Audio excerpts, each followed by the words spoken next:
একটু যেতে দাও।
আমি এখন ব্রাহ্মণবাড়িয়ায় নবীনগরের দিকে আগাচ্ছি। ও ক্র্যাপ, সরি, আর 21 কিলোমিটার। এর আগে কিছু রাস্তা আপনাদেরকে দেখিয়েছি, খুব চমৎকার গ্রামের পরিবেশটা আসছিল, ভালোই লেগেছে। সবচেয়ে বড় সমস্যা হচ্ছে সিএনজিগুলো, এরা কোনো ট্রাফিক রুলস কোনো কিছুই মানে না, আর লোকজন পারাপারের সময় সহজে রাস্তা খেয়ালও করে না। প্রবলেম হচ্ছে এটা।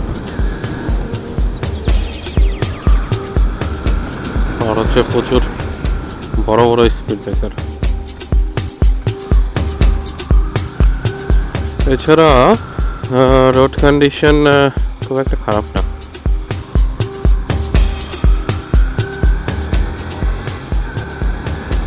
সব মিলিয়ে খুব ভালো।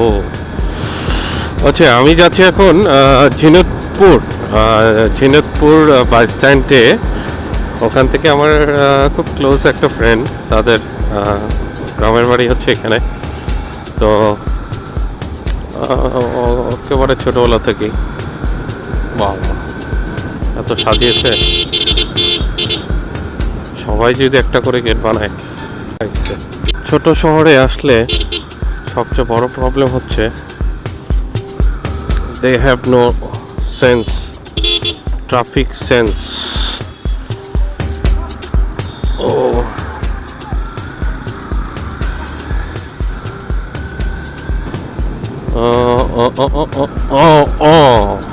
এই যদি হয় অবস্থা তাহলে তো সমস্যা। বাহ, আর কি সুন্দর উনি হেঁটে যাচ্ছে রাস্তার মাঝে।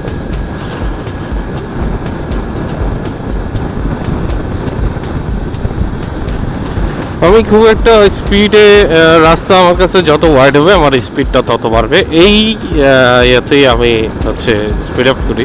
রাস্তা যত চিকন আমার স্পিড লিমিটও ওরকম আস্তে আস্তে কমে আসে।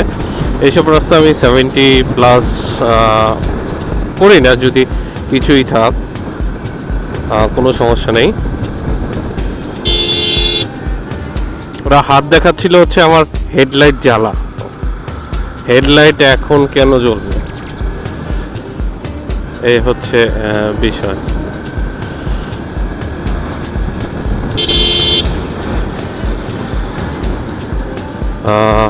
আমি তো হেডলাইটটা দিয়েছি যাতে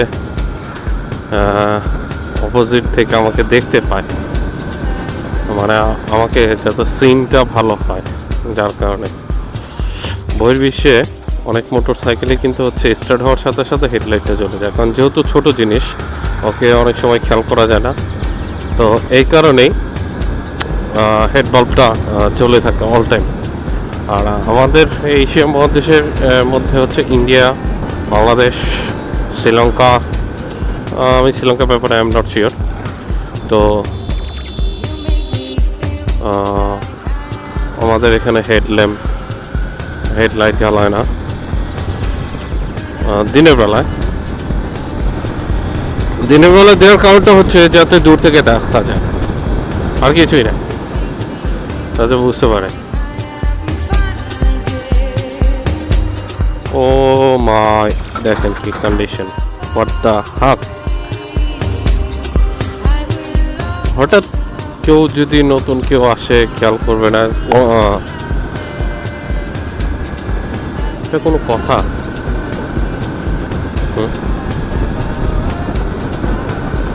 আর মাটি খনন করে রাস্তাটা তৈরি করা হয়েছে, যার কারণে এই একটা খাল তৈরি হয়েছে। এটা বাংলাদেশে অনেক জায়গায় আমি দেখেছি যে এরকম খাল তৈরি করে রাস্তা করা হচ্ছে, কিন্তু পরবর্তীতে যখন ওইদিকে রাস্তা করা হবে, হ্যাঁ, তখন দেখা যাচ্ছে যে ব্রিজ তৈরি করতে হচ্ছে, বাসা বাড়ি যারা তৈরি করার ইচ্ছা, দেখা যাচ্ছে যে সাঁকো, এই যে ব্রিজ, এটা কিন্তু একটা খরচ, এটাও একটা খরচ, কম খরচ নয়। আচ্ছা, আমি একটু জিজ্ঞাসা করি, জিনতপুর বাস স্ট্যান্ডটা কোথায়? জিনতপুর বাস স্ট্যান্ডটা কতদূর? জিনতপুর বাস স্ট্যান্ড,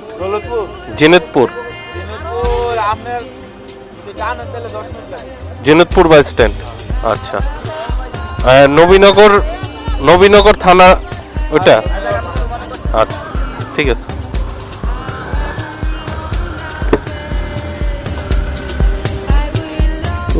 প্রায় চলে আসছে।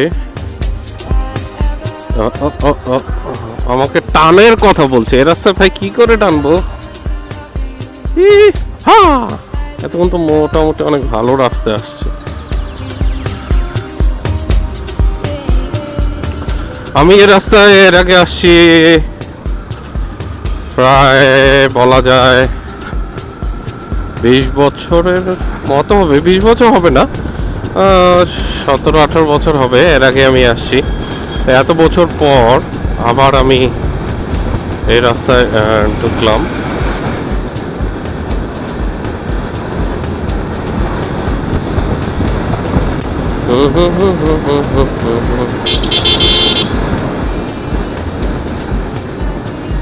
একটা জিনিস খেয়াল করবেন, এই যে কালভার্ট স্টিলের, এইসব কিন্তু এখন শুকনা, কিন্তু একটু সন্ধ্যা যখন হবে উইন্টার সিজনে কুয়াশা পড়ে পিচ্ছিল হয়ে যায়, তো এইসব জায়গায় এসে ধাপ করে কেউ ব্রেক মারবেন না।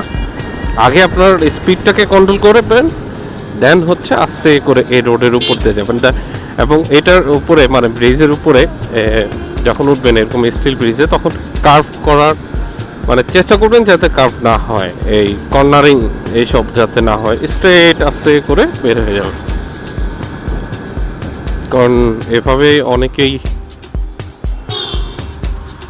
মেয়ে মানুষ চাপবে না সহজে, বুঝবেও না যে সামনে কি আছে।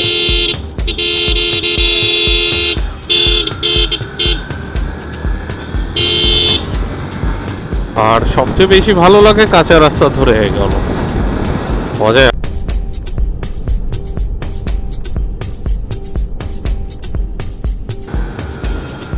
হোলি ক্র্যাপ, সে কি করছে এটা? সে কি খেয়াল করে নাই আমাকে? না, আমি কি খেয়াল করিনি? কোনটা? কত বড় স্পিড ব্রেকার!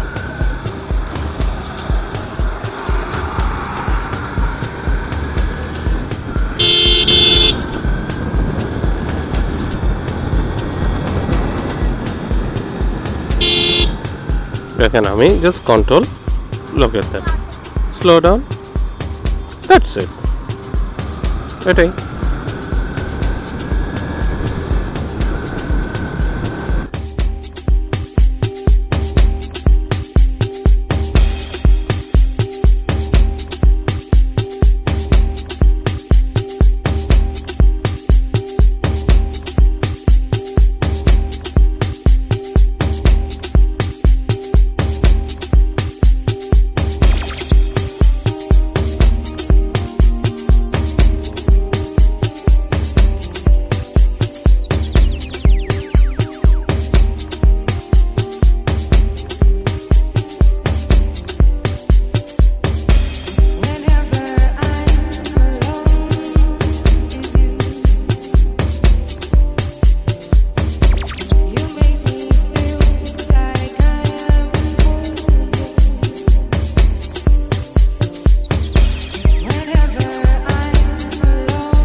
নো হেলমেট, কারো কোনো হেলমেট নাই, কারণ এখানে পুলিশ ধরে না। আপনি মানে আমরা হেলমেট পরি পুলিশের জন্য, কিছু জরিমানা থেকে বাঁচার জন্য হেলমেট পরি। এটা কোনো কথা? পড়লে যে মাথাটা আঘাত পাবে এটা বুঝেন।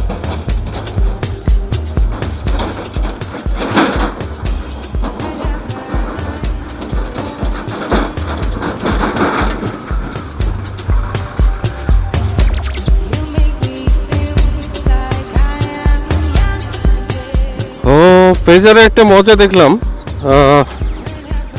সেটা হচ্ছে আগেরটার তুলনায় এটার অফরোডিংয়ে প্রথম দিক থেকে এখন কমফোর্টটা অনেক বেশি পাচ্ছে আমি। আর সিটের যে বিষয়ে একটা কথা বলেছিলাম, সিটটা অ্যাডজাস্ট হয়ে গেলে কিন্তু আর সমস্যা নেই। গাড়ির সাসপেনশন আগেরটার থেকে অনেক ভালো। সবাই তো বলবে একই রে ভাই।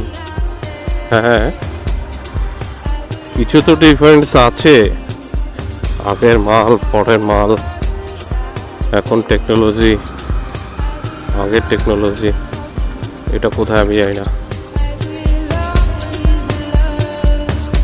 মুরাদনগর,